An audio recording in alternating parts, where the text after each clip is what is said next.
नमस्कार, हमारे इस विशेष बुलेटिन में आपका स्वागत है। मैं हूं रेशमा आपके साथ और मेरे साथ है मेरी सहयोगी मनीषा। आइए हेडलाइंस पर नजर डालते हैं। प्रधानमंत्री नरेंद्र मोदी ने वीडियो कॉन्फ्रेंसिंग के माध्यम से करीब 2000 रेलवे परियोजनाओं और 1500 रोड ओवरब्रिज और अंडरपास का किया शिलान्यास। तेजी के साथ इंफ्रा विकास के स्केल और स्पीड को पीएम ने बताया नई कार्य संस्कृति। पीएम ने कहा, देश में बन रहे अमृत भारत स्टेशन शहरों की है पहचान। प्रधानमंत्री नरेंद्र मोदी ने नई दिल्ली के भारत मंडपम में टेक्सटाइल सेक्टर के महाकुंभ भारत टेक्स 2024 का किया उद्घाटन। कहा, विकसित भारत के निर्माण में टेक्सटाइल सेक्टर का योगदान और बढ़ाने के लिए हम बहुत विस्तृत दायरे में कर रहे हैं काम। संदेश खाली पर सख्त हुआ कलकत्ता हाई कोर्ट। कहा, कभी शाहजहां शेख की गिरफ्तारी पर नहीं लगाई है रोक, बनाई गई है गलत धारणा, जल्द होनी चाहिए गिरफ्तारी। पश्चिम बंगाल राज्यपाल ने कोर्ट के फैसले को महत्वपूर्ण बताते हुए कहा, अगर ममता सरकार नहीं करती है कार्रवाई तो हम करेंगे हस्तक्षेप। ज्ञानवापी मामले में इलाहाबाद हाई कोर्ट का बड़ा फैसला। कहा, व्यास तहखाने में नियमित रूप से जारी रहेगी पूजा अर्चना। मुस्लिम पक्ष की याचिका खारिज।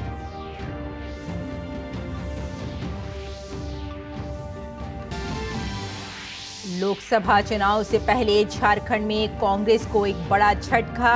झारखंड के पूर्व सीएम मधु कोड़ा की पत्नी और सिंहभूम से कांग्रेस लोकसभा सांसद गीता कोड़ा भाजपा में हुई शामिल। नहीं रहे मशहूर गजल गायक पंकज उधास। लंबे समय से चल रहे थे बीमार। शोकाकुल प्रशंसक दे रहे हैं भावभीनी श्रद्धांजलि।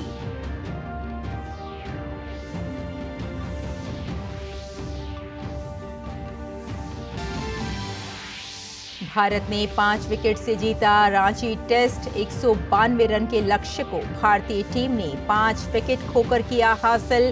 5 मैच की सीरीज में 3-1 की बढ़त के साथ भारत ने सीरीज को किया अपने नाम। और अब समाचार विस्तार से। प्रधानमंत्री ने वर्चुअल रूप से रेलवे के कार्यक्रम में शिरकत की। 554 रेलवे स्टेशनों का पुनर्विकास का शिलान्यास, पुनर्विकसित विश्व स्तरीय गोमती नगर स्टेशन का उद्घाटन और 1500 से अधिक रोड ओवरब्रिज और अंडरपास का शिलान्यास किया। ये परियोजनाएं कुल 41,000 करोड़ रुपए की रहीं। कार्यक्रम से 11 मुख्यमंत्री और 20 राज्यपाल और उपराज्यपाल सहित कई सांसद शामिल रहे।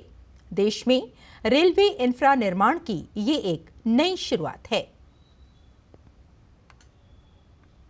तीसरे टर्म की शुरुआत जून महीने से होने वाली है। अभी से जिस स्केल पर काम होना शुरू हो गया है, जिस स्पीड पर काम होना शुरू हो गया है, वो सबको हैरत में डालने वाला है। कुछ दिन पहले मैंने जम्मू से एक साथ आईआईटी, आईआईएम जैसे दर्जनों बड़े शिक्षा संस्थाओं का लोकार्पण किया। कल ही मैंने राजकोट से एक साथ 5 एम्स और अनेक मेडिकल संस्थानों का लोकार्पण किया। और अब आज का ये कार्यक्रम है, आज 27 राज्यों के करीब 300 से अधिक जिलों में 550 से ज्यादा रेलवे स्टेशनों के कायाकल्प का शिलान्यास हुआ है। आज यूपी के जिस गोमती नगर रेलवे स्टेशन का लोकार्पण हुआ है, वो वाकई कमाल का दिखता है। तेजी के साथ इंफ्रा विकास के स्केल और स्पीड पर प्रधानमंत्री ने नई कार्य संस्कृति करार दिया। उन्होंने कहा, कि देश में बन रहे अमृत भारत स्टेशन शहरों की पहचान हैं। वे स्थानीय कला, संस्कृति और विरासत के रंग में रंगे हुए हैं। प्रधानमंत्री ने कहा कि बीते 10 साल में रेलवे ने वो सारी उपलब्धियां हासिल की हैं जो एक नई पहचान दिला रही हैं। दशकों तक रेलवे को हमारे यहाँ की स्वार्थ भरी राजनीति का शिकार होना पड़ा, लेकिन अब भारतीय रेलवे देशवासियों के लिए ईज ऑफ ट्रैवल का मुख्य आधार बन रही है। जिस रेलवे के हमेशा घाटे में होने का रोना रोया जाता था, आज वो रेलवे परिवर्तन के सबसे बड़े दौर से गुजर रही है। प्रधानमंत्री नरेंद्र मोदी ने प्रगति मैदान स्थित भारत मंडपम में global textile expo Bharat tex 2024 का उद्घाटन किया। उन्होंने आयोजित प्रदर्शनी में पर्यावरण के अनुकूल कपड़ों, रिसाइकिल करके बनाए गए कपड़ों से जुड़ी प्रदर्शनी को देखा। एक्सपो में दुनिया भर के 100 देश हिस्सा ले रहे हैं। वहीं आधुनिक तकनीक और बढ़ती हुई मांग को पूरा करने के लिए नए इनोवेशन को भी जगह दी गई है। प्रधानमंत्री ने कहा कि बीते 10 साल में भारत में टेक्सटाइल इंडस्ट्री में एफडीआई 2 गुना हो चुका है। वहीं दुनिया की मांग को पूरा करने के लिए भारत की टेक्सटाइल इंडस्ट्री को नवाचार को परंपरा से जोड़ने का काम किया गया है। भारत टैक्स का ये सूत्र भारत के गौरवशाली इतिहास को आज की प्रतिभा से जोड़ रहा है। भारत टैक्स का ये सूत्र टेक्नोलॉजी को ट्रेडिशन के संग पिरो रहा है। भारत टैक्स का ये सूत्र स्टाइल, सस्टेनेबिलिटी, स्केल और स्किल के साथ इन सबको एक साथ लाने का सूत्र है। जिस तरह एक लूम कई धागों को एक साथ जोड़ता है, उसी तरह ये आयोजन भारत और विश्व के धागों को भी एक साथ जोड़ रहा है। पश्चिम बंगाल के संदेशखाली में महिलाओं पर अत्याचार करने के आरोपी तृणमूल कांग्रेस के नेता शाहजहां शेख को कलकत्ता हाईकोर्ट से बड़ा झटका लगा है। कलकत्ता हाईकोर्ट ने मामले में स्वतः ही संज्ञान लेते हुए आज सुनवाई की। अदालत में सुनवाई के दौरान टीएमसी सांसद अभिषेक बनर्जी और बंगाल के 2 मंत्रियों की टिप्पणियों पर भी बात हुई। हाईकोर्ट के मुख्य न्यायाधीश ने राज्य सरकार से पूछा कि वह स्पष्ट करें कि शाहजहां शेख के खिलाफ पुलिस कार्रवाई पर कोई रोक नहीं है। कोर्ट ने कहा कि पहले से ही शाहजहां शेख के खिलाफ एक एफआईआर दर्ज है और वह एक आरोपी है और इसलिए शाहजहां शेख को गिरफ्तार किया जाना चाहिए। हाईकोर्ट ने कहा, एक गलत धारणा बनाई गई है कि शाहजहां शेख की गिरफ्तारी पर रोक लगाने का अंतरिम आदेश दिया गया है, जबकि इस तरह की कोई भी रोक नहीं लगाई गई है, इसलिए उसे गिरफ्तार किया जाना चाहिए। पश्चिम बंगाल के राज्यपाल सीवी आनंद बोस ने संदेशखाली मामले में प्रतिक्रिया दी है। उन्होंने कहा कि अखबारों के मुताबिक इस मामले में 800 से ज्यादा याचिकाएं मिली हैं। उन्होंने कहा कि अगर राज्य सरकार नियमों के मुताबिक काम नहीं करेगी तो राज्यपाल अपना कर्तव्य निभाते हुए इसमें हस्तक्षेप करेंगे। उन्होंने शेख शाहजहां पर कलकत्ता उच्च न्यायालय के मुख्य न्यायाधीश के फैसले को महत्वपूर्ण बताते हुए कहा कि शेख शाहजहां को गिरफ्तार न करने का कोई बहाना नहीं है और उन्हें गिरफ्तार किया जाएगा। As you know, from the newspaper reports, the police came there, ministers went there, petitions were received. If I understand from the newspapers, more than 800 petitions have been received. The process has started. The women have come forward. They have started asserting themselves, and now there will be a sea change. Let us wait for that. Generals do not fight; they make others fight. Governor's job is to see that the elected government takes action within the constitution, within the rule of law. If that is not done, then of course the governor will intervene. BJP IT cell को लेकर आपत्तिजनक tweet के आपराधिक मानहानि के मामले में Delhi high court के आदेश को चुनौती देने वाली दिल्ली के मुख्यमंत्री अरविंद केजरीवाल की याचिका पर सुप्रीम कोर्ट ने आज सुनवाई करते हुए निचली अदालत से फिलहाल सुनवाई पर आगे न बढ़ने को कहा है।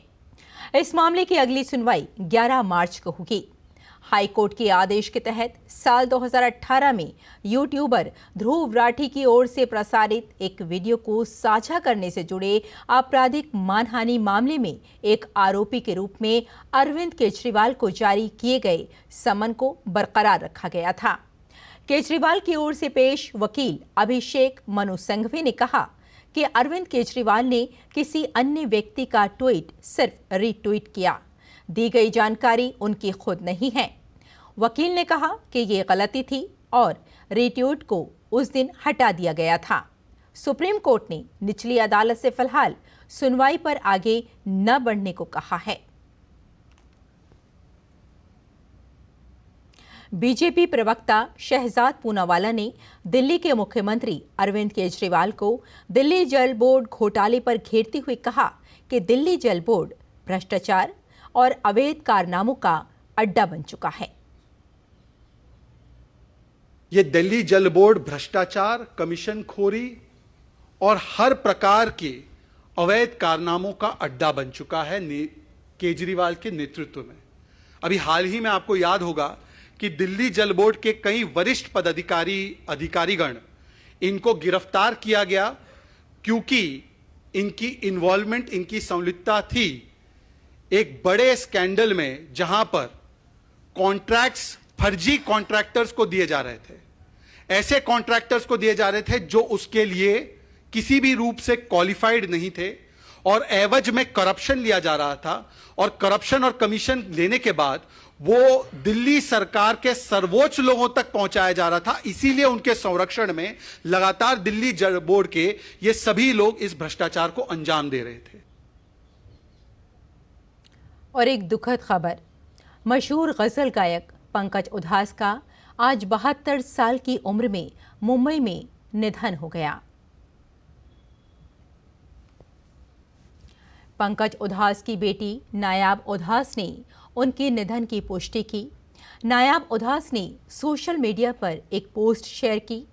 पोस्ट में उन्होंने लिखा, बहुत दुख के साथ हमें ये आपको बताना पड़ रहा है कि पद्मश्री पंकज उधास का 26 फरवरी 2024 को निधन हो गया।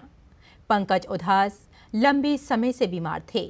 वो उम्र संबंधी बीमारियों से जूझ रहे थे।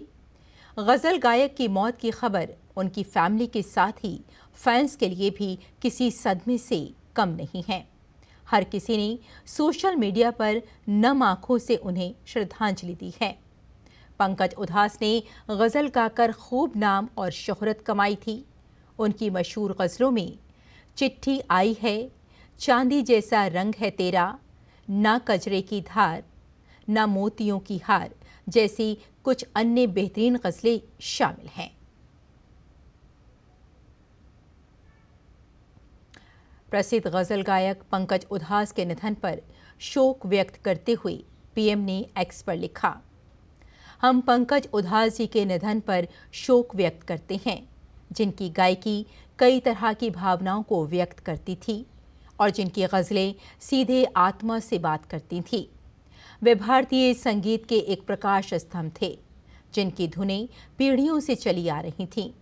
मुझे पिछले कुछ वर्षों में उनके साथ हुई अपनी विभिन्न वार्ताएं याद हैं।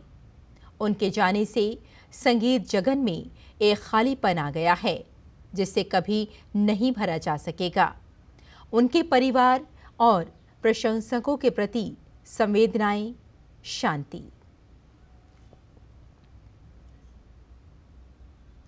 पंकज उधास का जन्म 17 मई 1951 को गुजरात के जैतपुर में हुआ। वे 3 भाइयों में सबसे छोटे हैं। उनके भाई मनहर उधास भी बॉलीवुड के मशहूर प्लेबैक सिंगर रहे हैं। पंकज उधास बचपन में ही संगीत से जुड़ गए थे। वे 7 साल की उम्र से गाने लगे थे। शुरुआत में वे सिर्फ शौकिया गाया करते थे। उनके गाने के टैलेंट को उनके भाई ने ही पहचाना था। उन्होंने ही पंकज को गाने के लिए प्रेरित किया और उन्हें अपने साथ कार्यक्रम में ले जाया करते थे। पंकज उधास ने राजकोट स्थित संगीत नाट्य अकादमी में तबला बजाने का प्रशिक्षण लिया था। भारत चीन युद्ध के दौरान पहली बार पंकज उधास को बड़े स्टेज पर गाने का मौका मिला। उन्होंने युद्ध में शहीद हुए जवानों की श्रद्धांजलि देते हुए लता जी का ऐ मेरे वतन के लोगों गाया। उनकी आवाज ने समा बांध दिया।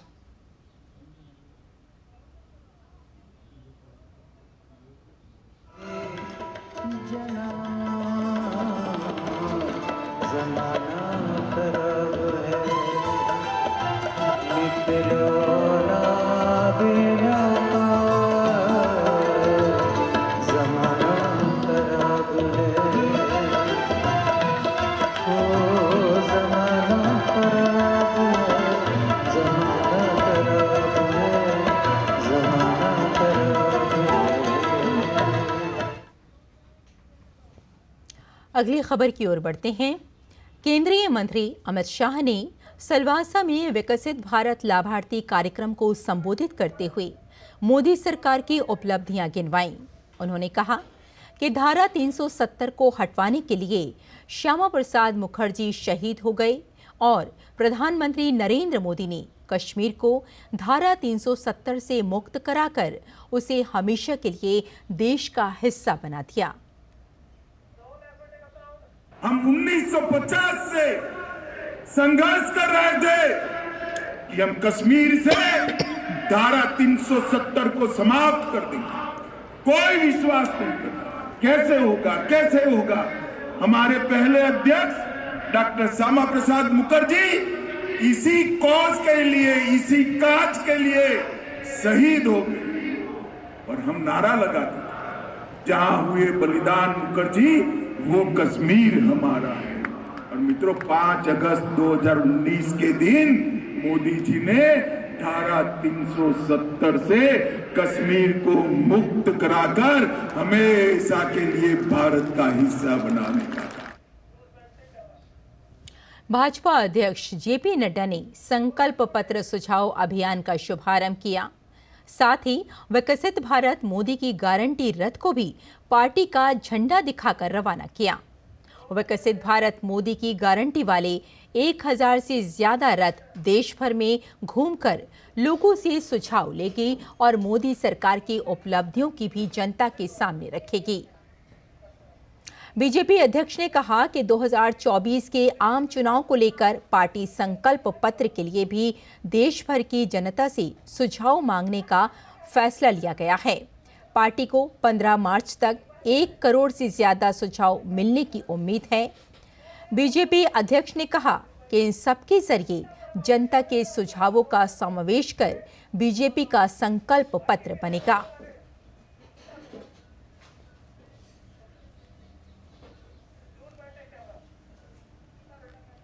झारखंड के पूर्व सीएम मधु कोड़ा की पत्नी और सिंहभूम से कांग्रेस लोकसभा सांसद गीता कोड़ा आज भाजपा में शामिल हो गई हैं। रांची में भाजपा प्रदेश कार्यालय में भाजपा प्रदेश अध्यक्ष बाबूलाल मरांडी की उपस्थिति में कांग्रेस सांसद गीता कोड़ा भाजपा में शामिल हुईं। प्रदेश अध्यक्ष बाबूलाल मरांडी ने पट्टा पहनाकर पार्टी में उनका स्वागत किया। लोकसभा चुनाव से ठीक पहले ये झारखंड में कांग्रेस के लिए एक बड़ा झटका है। ऐसा माना जा रहा है कि गीता कोड़ा के भाजपा में आने से कोल्हान में भाजपा मजबूत होगी।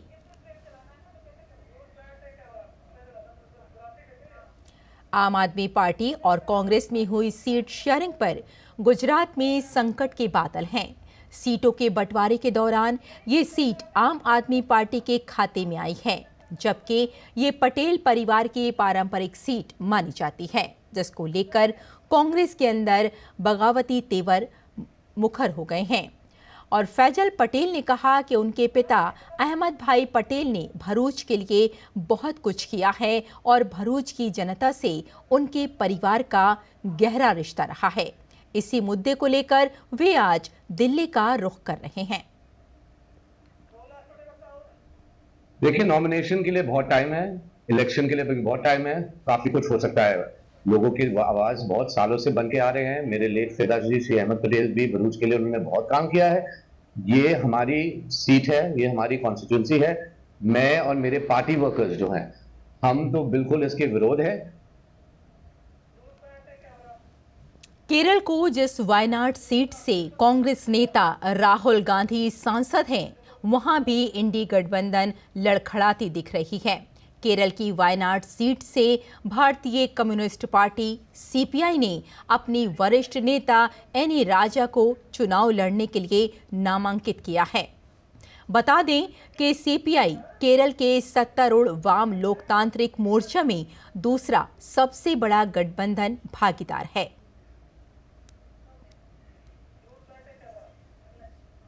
इलाहाबाद हाई कोर्ट ने ज्ञानवापी परिसर के जुड़े एक मामले में आज बेहद बड़ा फैसला सुनाया है। इसके तहत व्यास तहखाने में पूजा जारी रहेगी।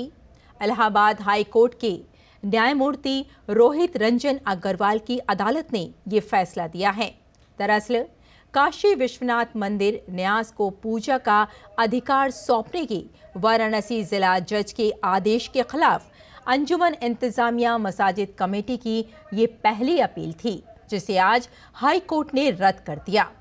इससे पहले कोर्ट ने दोनों पक्षों की लंबी बहस के बाद फैसला सुरक्षित कर लिया था। अब आगे मुस्लिम पक्ष इस फैसले को रिव्यू कर सकता है, ये सुप्रीम कोर्ट में चुनौती दे सकता है। वैसे हिंदू पक्ष की ओर से वकील विष्णु शंकर जैन की ओर से आज ही ये कह दिया गया है कि अगर मुस्लिम पक्ष सुप्रीम कोर्ट जाएगा तो वो भी सुप्रीम कोर्ट में अपनी बात रखेंगे।